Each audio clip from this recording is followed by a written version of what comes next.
बिस्मिल्लाहिर्रहमानिर्रहीम। नाज़रीन, प्रोग्राम में आपको खुशामदीद कहते हैं। सबसे पहले आपसे रिक्वेस्ट यह है कि अगर आपने अभी तक मेरा चैनल अभी तक सब्सक्राइब नहीं किया तो इसको सब्सक्राइब करें ताकि हर नई आने वाली वीडियो आप तक पहुंच सके। आज मैं बात कर रहा हूं जी वज़ारत दाखिला की हाउसिंग सोसाइटी, यानी इससे चंद हफ़्ते पहले मैं देख रहा हूं कि जो IB की सोसाइटी है गुलबर्ग और जो वज़ारत दाखिला की सोसाइटी है जनाब, इसके हवाले से हाई कोर्ट में भी बात हुई कि कब से ये इदारे जो हैं वो हाउसिंग सोसाइटीज़ भी बनाना शुरू हो गए हैं। इससे पहले बाकी इदारे भी बना रहे थे जिन पर बड़ी तनकीद हो रही थी, लेकिन फिर IB और वज़ारत दाखिला अगर ये इसी तरह स्टेट जो इंश्योरेंस पॉलिसी है उसकी लोगों ने उसकी जो फ्रॉड हुआ, फिर ब्लू वर्ड सिटी जो कुछ कर रही है वो मैं आपके सामने मैं रखूँगा कि ब्लू वर्ड सिटी ने कितनी फ़ाइलें बेच दी हैं और कितने यानी अवाम को अभी तक टीका लगाया चुका है। और उम्मीद ये है कि जो लोग ये बता रहे हैं कि जनाब वो भागने के हैं उस पर हैं कि वो भागने के लिए तैयार हैं कि इतने बड़ा जिन्हें उन्होंने घपला कर चुके हैं। आज ये जो गैर कानूनी हाउसिंग सोसाइटी है, खुसूसी तौर पर गैर कानूनी इसलिए मैं कहूँगा कि जब NOC और LOP या NOC जो है वो कैंसिल कर दी जाता है तो डेफ़िनेटली ये तमाम इदारों को लिखा जाता है कि इनके ID का, इनकी जो ISCO को भी लिखा जाता है और बाकी महकमों को भी लिखा जाता है कि इनको बिजली भी ना दी जाए इनको, लेकिन उसके बावजूद आप देखते हैं कि अंडरग्राउंड सब कुछ चल रहा होता है। अब वज़ारत दाखिला हो या IB हो, ये सोसाइटीज़ जो हैं वो अब ना सिर्फ अपने यानी उसके महकमे के लोगों के लिए बनाई जाती हैं, बल्कि ये सिर्फ बराए नाम महकमे के लोग होते हैं। आप अगर देखें वज़ारत दाखिला की जो सोसाइटी है उसमें कितने एक वज़ारत दाखिला के जो है एम्प्लॉइज़ हैं। इसी तरह IB की सोसाइटी देख लें, वहाँ पे कितने एक IB के लोग हैं, लेकिन क्योंकि इसमें अरबों रुपए इनका जो है वो इन्वॉल्व होते हैं, एक बड़े लेवल पर जो है वो आवाम को भी इसमें इन्वॉल्व किया जाता है और जिन लोगों के नाम पर ये सोसाइटी होती है उनको कोई फ़ायदा हासिल नहीं होता। FIA को जनाब वफाकी तहकीकाती इदारे को ये दरख्वास्त दे दी गई है जिसमें तहकीकात का कहा गया है कि बरखिलाफ़ सरदार सबील मुमताज़ ख़ान साबिक़ फाइनेंस सेक्रेटरी हैं, ये वज़ारत दाखिला कोऑपरेटिव हाउसिंग सोसाइटी के जो G16 सेक्टर में मौजूद है, और ये उनके ख़िलाफ़ है जी नाजायज़ इस्तेमाल किए गए इख्तियारात, गैर कानूनी allotment of plots, China cutting और ज़मीन के जाली मायदा जात के तहत प्लाट्स की खिलाफ वर्जी, खिलाफ ज़ाब्ता अलाटमेंट के ज़रिए उन्होंने अरबों रुपए की करप्शन की है। अच्छा, कुछ चीज़ें बिल्कुल वाज़े दिन की रोशनी की तरह क्लियर होती हैं, लेकिन उसके बावजूद हमारे इदारे ऐसे हैं कि वो करप्शन नहीं पकड़ सकते। और जैसे कि अभी आपको इल्म है कि अब तो एहतसाब अदालतें यानी 120 मज़ीद एहतसाब अदालतें जो है बनाई जा रही हैं। इससे पहले टोटल पूरे पाकिस्तान में 22 से 24 अदालतें थीं और प्रोसिक्यूटर्स भी जो हैं वो जो हैं वो कितने ही हैं, और वो ज़ाहिर कहाँ से सियासी तरीके से उनको वो उनकी अपॉइंटमेंट हुई थी, तो डेफ़िनेटली वो अपने पॉलिटिकल पार्टीज़ या अपने लोगों को वो लाजमी जो है वो कोशिश करते हैं कि उनको किसी तरीके से फ़ायदा पहुँचाया जाए। इसमें कहा गया है कि जनाब ये वज़ारत दाखिला एम्प्लॉइज़ हाउसिंग कोऑपरेटिव सोसाइटी है G16, उसकी मैं मेंबर अलाटी हूँ। ये उनकी तरफ से दरख्वास्त दी गई है। ये 1984 में ये सोसाइटी कायम की गई थी, यानी 36 साल हो गए हैं इस सोसाइटी को बने हुए, और आज देखने के हज़ारों की तादाद में मुतासरीन हैं। आप देखें कि जो सोसाइटीज़ का मतलब ये था कि आप एम्प्लॉइज़ को सस्ते दामों और आसान एक साथ में या उनको छत ताकि मिल सके, लेकिन आप देखें कि उन्हीं मुलाजमीन के साथ जो है वो फ्रॉड के सबसे बड़े इदारे हैं। आज पाकिस्तान की तमाम बड़ी अदालतों में आप देखेंगे तो हाउसिंग सोसाइटीज़ के जो है वो स्कैंडल्स जो हैं और कई ऐसे लोग हैं जो पहले भी फ्रॉड करके मुल्क से बाहर भागते रहे हैं और फिर नैब से प्ली बार्गेन करके आ जाते हैं, लेकिन गरीब जो बेचारा अगर 25 साल की उसकी मेहनत है, उसके बाद पेंशन के पैसे भी वो एक प्लाट की नज़र कर देता है, उसके बाद उसके साथ ये ज़्यादती होती है। आज भी वही सिलसिला चल रहा है। ये साहब जो सरदार सबील मुमताज़ हैं वज़ारत दाखिला की जो सोसाइटी है, इसके साथ इन्होंने 2014 से 2019 तक ये इस ओहदे पर बराजमान रहे, ये फाइनेंस सेक्रेटरी रहे, और ये बुनियादी तौर पर एक प्रॉपर्टी डीलर हैं। और इनके हवाले से जो कुछ तहरीर की गई है मैं वो नहीं पढ़ना चाहता। उन्होंने कहा ये करप्ट भी हैं और पता नहीं क्या कुछ लिखा हुआ है, और कहा गया कि सोसाइटी की जो इंतज़ामी कमेटी है सरदार सबील की करप्शन की मेहरबानत है और अपनी मर्ज़ी की कमेटी बनाते हैं, अपनी मर्ज़ी के इलेक्शन होते हैं। अरबों रुपए की अभी तक करप्शन जो है वो सामने लाई है। उसमें कुछ चीज़ें ऐसी हैं कि जो बड़ी वाज़ेह सबूत नज़र आते हैं, लेकिन वजह क्या है कि वजारत दाखिला हो या इस तरह की जो सोसाइटीज़ हैं, बड़े बड़े यानी वजारतें हैं, उनके नाम पर ये आवाम को बेवकूफ़ बनाकर अरबों रुपए के स्कैंडल करती हैं और खामोशी से कैसे निकल सकती हैं। वो वजारत दाखिला या वो IB जो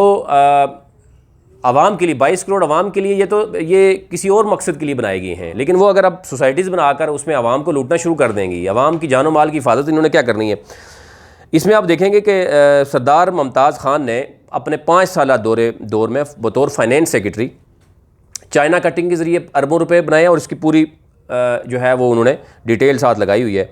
जिसमें 150 कमर्शियल और रिहायशी प्लाट्स गैर कानूनी तौर पर क्रिएट किए गए। फिर उसके बाद कमर्शियल प्लाट्स जो थे उनके नंबर भी दिए गए हैं, यानी 48, 54, 63, 68, 76 ता 84 जो कि वाक़ई सेक्टर G16 में है। और इसी तरीके से G16 मरकज़ और क्लास A शॉपिंग सेंटर जो है G16 3 के कमर्शियल प्लाट्स भी उनके नंबर भी दिए गए हैं कि 73, 74, 78, 81, 82 और 82A और 82B 83B शामिल हैं। इससे वाज़े क्लियर दरख्वास्त क्या हो सकती है, क्लियर पिन पॉइंट क्या किया जा सकता है, जिसकी तहकीकात होने में जो है वो बहुत कम वक्त में तहकीकात होकर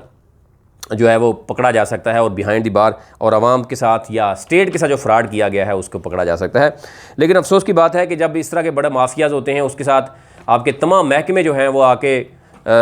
महफिलें करते हैं शाम को और अपने हिस्सा लेते हैं, और फिर उसके बाद आम गरीब जो शख्स है वो अपने प्लाट की जो 25 साल की मेहनत होती है वो जमा पूंजी भी ज़ाया करके बैठ जाता है और अदालतों के चक्कर लगा रहा होता है। अब अदालतों के अंदर केसेस देख लें आप, कितने ज़्यादा केसेस हैं, और फिर एक जज एक केस को कितने दिन के बाद, कितने माह के बाद जो है दोबारा आता है, ये अफसोसनाक होती है। और फिर कहते हैं कि इंसाफ लोग ख़ुद क्यों लेते हैं और ख़ुद क्यों जो है वो कार से करार में दाखिल करते हैं। तो डेफिनेटली जब ये चीज़ें कानून अपना जो है वो आवाम को इंसाफ ना फराहम कर सके तो फिर डेफिनेटली इस तरह के होता है। अब ये कहा गया कि ये ताकतवर माफिया होने की वजह से सरदार सबील ने इन दरख्वास्तों पर कोई कार्रवाई नहीं होने दी और तमाम इवन दरख्वास्तें जो इनके ख़िलाफ़ मौजूद हैं, सबूत इनके ख़िलाफ़ मौजूद हैं, या तो वो गायब हो जाते हैं या महकमे जो हैं वो उसको पेंडिंग कर लेते हैं और ख़ुद आकर वो शाम को इनके साथ बैठे रहते हैं। मुख्तलिफ़ जगह पर जहाँ जहाँ मुलाकातें होती रही हैं उसकी भी कुछ फुटेजेस और तस्वीर वो आपसे शेयर करेंगे। फिर कहा गया कि 2017 में सरदार सबील ने जालसाजी और गैर कानूनी तरीके से अपने इख्तियारात का नाजायज़ इस्तेमाल किया और जो सेक्रेटरी सोसाइटी हैं उसके ड्राइवर जो हैं मुसम्मी साजिद हुसैन, उनके नाम पर प्लाट जो है वो अलाट कराए गए, ओपन मार्केट में फ़रोख्त करके करोड़ों रुपए कमाए। इससे भी वाज़े क्या हो सकता है कि अब सोसाइटी का ही ड्राइवर जो है उसके नाम पर बनाए गए। फिर प्लाट्स के रिकॉर्ड में हेरा फेरी करते हुए अरबों रुपए की करप्शन की और उसमें भी प्लाट नंबर सारे दिए हुए हैं। 1926 है, 1909 है, 10, 27, 28, 31, 1666 है, 1929 है और इसी तरीके से एक लंबी जो है वो नशिस्त है। इसके बाद मैं आपके साथ पूरी एक वो करूँगा कि किस किस तरीके से कहाँ कहाँ पे मुलाकातें भी होती रही हैं। फिर एक और इससे बड़ा क्या स्कैंडल हो सकता है कि वजारत दाखिला की हाउसिंग सोसाइटी इल्लीगल है, यानी उसके पास NOC नहीं है। और आप CDA की अगर आप वेबसाइट पे भी जाएंगे तो वाज़े लिखा होगा कि जिन सोसाइटीज़ के पास NOC नहीं है वो प्लाट्स की खरीद फरोख्त नहीं कर सकते। इदारे जो हैं यानी स्टेट के इदारे, यानी पानी का इदारा होगा, बिजली का इदारा होगा या टेलीफोन का इदारा होगा, वो उनको कनेक्शन नहीं देंगे। ये CDA जब NOC कैंसिल करता है तो वो मुतलका इदारों को ये लेटर भेजता है। लेकिन अब जो भी हुआ, एक तो ये हुआ कि मुतासरीन की जानब से CDA से रजू करने पर मुतलका रिकॉर्ड की जांच पड़ताल के बाद CDA ने 600 कनाल ज़मीन के इंतकालात का जाली मायदा रिजेक्ट भी किया और सोसाइटी का NOC और LOP दोनों कैंसिल कर दिए। अब ये इस्लामाबाद में कैपिटल में सब कुछ हो रहा है, हम दूर दराज की बात नहीं करते, लेकिन सरदार सबील ने जालसाजी से LOP कैंसिल होने के बावजूद गैर कानूनी तौर से अपने प्लाट अलाट ट्रांसफ़र का सिलसिला जारी रखा और करप्शन का जो बाज़ार है वो गर्म रहा और सोसाइटी को अरबों रुपए का नुकसान पहुँचाया। और अगेन जो सादा लो इंसान यानी सादा लो जो अवाम है, जो बेचारे चंद हज़ार की नौकरी करते हैं और उसके बाद वो जमा पूंजी उठाकर वो प्लाट्स की दे देते हैं, उनके साथ फ्रॉड भी करते रहे और उनकी सारी जमा पूंजी हड़प भी कर दी गई। अब हज़ारों की तादाद में यानी सैकड़ों की तादाद में वो मुतासरीन शामिल हैं जो आज प्लाट ढूंढ रहे हैं, लेकिन फ़ाइलों के और मुख्तलिफ़ तरीके से उनको अभी तक नुकसान पहुँचाया गया है। फिर ये कहा गया कि सेक्टर G16 का NOC और NOC मनसूख होने के बावजूद सरदार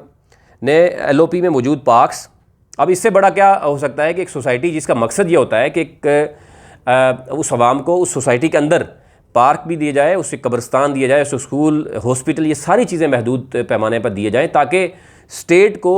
उनको मसाइल को मज़ीद हल किया जा सके। अब सरदार सबील ने क्या किया कि मंजूर शुदा साहब का जो LOP है उसमें जो मौजूद पार्क्स थे,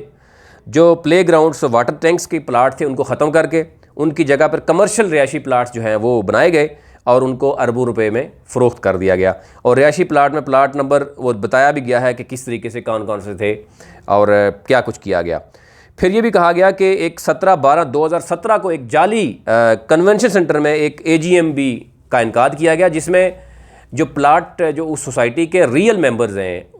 उनको नहीं बुलाया गया। उनमें से वो चंद लोग हैं जो उनके हामी थे या क्लोज थे, बाकी लोगों को बाहर से बुलाया गया जो मेंबर्स हैं ही नहीं सोसाइटी के। और एक जाली जो है वो AGM बुलाकर गैर मुतल्लका अफराद को मेंबरान ज़ाहिर करके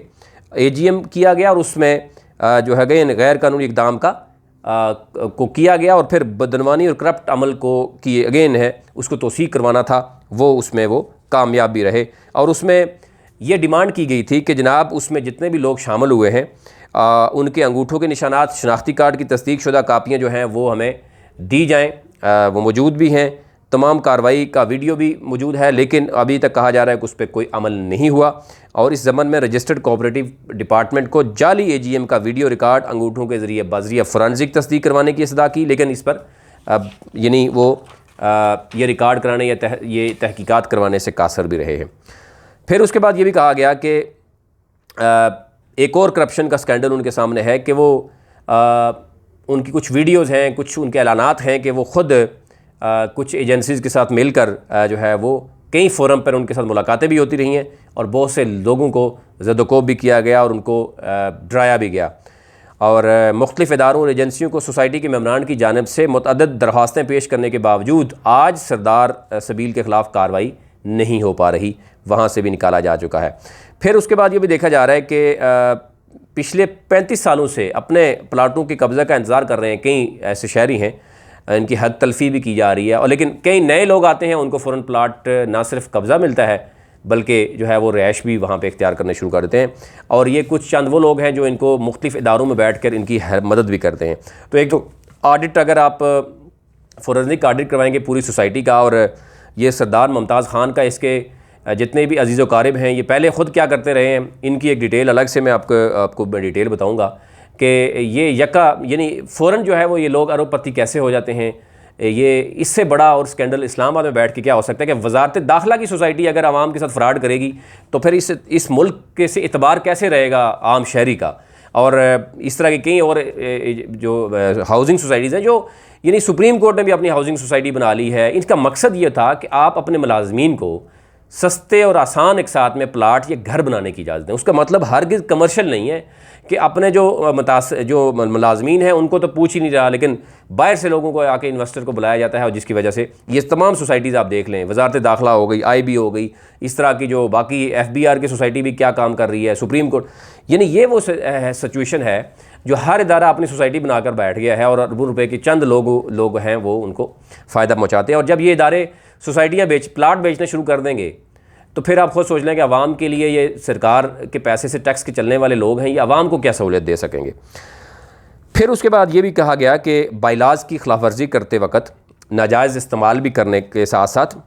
बग़ैर ओपन ऑक्शन के अपने मनपसंद और फ्रंट मैनू को अलाट करवाने, यानी प्लाट जो कमर्शियल हैं वो भी अलाट कराए गए। ये सारी वो चीज़ें हैं जो तहकीकात के लिए कहा जा रहा है। अगर तो वो तहकीकात, ये फोरेंसिक, इसका ऑडिट क्यों नहीं हो रहा। सरदार सबील ने बतौर फाइनेंस सेक्रेटरी मालकान ज़मीन के साथ लैंड कंपनसेशन किए गए एग्रीमेंट्स में से 2 एग्रीमेंट्स की मिसाल ऐसे है कि एक एग्रीमेंट्स 150 कनाल ज़मीन का किया गया और मालिक ज़मीन को तमाम प्लाट्स ही अलाट कर दिए गए, और 105 कनाल में ज़मीन में से सिर्फ 70 कनाल ज़मीन सोसाइटी को ट्रांसफ़र करवाई गई। इसी तरह 145 कनाल ज़मीन के दूसरे एग्रीमेंट के ज़रिए भी मालकान ज़मीन को तमाम प्लाट्स अलाट कर दिए गए, जबकि 145 कनाल में से सिर्फ 55 कनाल जो है वो सोसाइटी के नाम ट्रांसफ़र करवाई गई, जिससे सोसाइटी को अरबों रुपए का जो है वो माली नुकसान उठाना पड़ा। और ये भी वाज़ेह है, अगर ऐसा नहीं है तो उनको मौका देना चाहिए। और अगर ऐसी सारी चीज़ें हैं और FIA के पास एप्लीकेशन है, नैब के पास दरख्वास्तें हैं और आवाम सरापा एहतजाज है और सैकड़ों मुतासरीन आजकल सड़कों पर मौजूद हैं, तो फिर ये क्या हो रहा है? फिर ये कहा गया कि यासर मलक मकामी ज़िम्मेदार सकना बडाना कलां से सरदार सबील ने ज़मीन की ख़रीदारी का मायदा किया, जिसमें जाली स्ट्रक्चर ज़ाहिर करते हुए सोसाइटी अकाउंट से करोड़ों रुपए यासर मलक के अकाउंट में मुंतकिल करते हुए हड़प किए हैं, जबकि मौका पर सफ़ेद ज़मीन वाक़ थी जिसमें किसी किस्म का कोई स्ट्रक्चर मौजूद नहीं है। अब ये भी बड़े वाज़ेह अल्फाज में उन्होंने कह दिया है। इसके साथ साथ उन्होंने कहा कि सरदार सबील की करप्शन की नज़र उन्होंने जो लोगों पे कब्ज़े किए हैं, या जो यतीमों, बेवाओं और सरकारी और गैर सरकारी मुलाजमीन और दीगर मेम्बरान के प्लाट्स के अरबों रुपए की रिकवरी जो है वो करवाई जाए। और सरदार सबील के ख़िलाफ़ इख्तियारात का नाजायज़ इस्तेमाल करने पर, इसकी करप्शन करने पर, जालसाजी करने पर फ़ौरन जो है उनको गिरफ़्तार भी किया जाए और उनकी तफ्तीश उनके साथ यानी तफ्तीश भी की जाए और बदअनवान अनासर के रिकॉर्ड में मज़ीद रद्द-बदल ना कर सकें। ये क्योंकि वो बहुत सी चीज़ें हैं जो इन पर इल्ज़ाम लगाया जा रहा है। फिर ये भी कहा जाए कि उन्होंने असाजात को अमानत, ख़यानत करने, फ्रॉड, बदअनवानी, करप्शन और धोखा दे के करने की पादाश में उनको ज़ब्त, ना सिर्फ उनका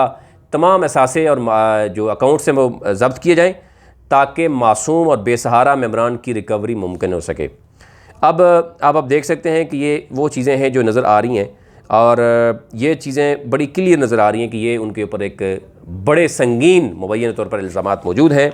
और ये इल्ज़ामात, कई इल्ज़ामात तो ऐसे हैं जो डे लाइट की तरह क्लियर हैं, लेकिन अफसोस के साथ ये कहा जाता है कि आपके सारे इदारे जो हैं वो एक प्लाट की मार हैं। जब बड़े बड़े जजेज़ हों, FIA के जो है वो अफसरान हों या नैब के हों, एक प्लाट उनको मिल जाए और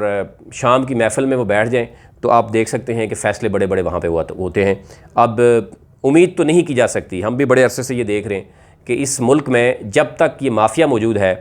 उस वक़्त तक आम आवाम को इंसाफ नहीं मिल सकता। और अगर ये सोसाइटियों में यतीमों, बेवाओं और गरीब लोगों के और गरीब सरकारी मुलाजमीन के नाम पर ये सारा कुछ, ताकतवर तो अपना हिस्सा ले लेता है, जिसके पास केस जाता है वो नैब का अफसर हो, FIA का हो, पुलिस का हो, उनको तो फ़ौरन ऑफ़र हो जाती हैं और वो इसीलिए खामोश हो जाते हैं। और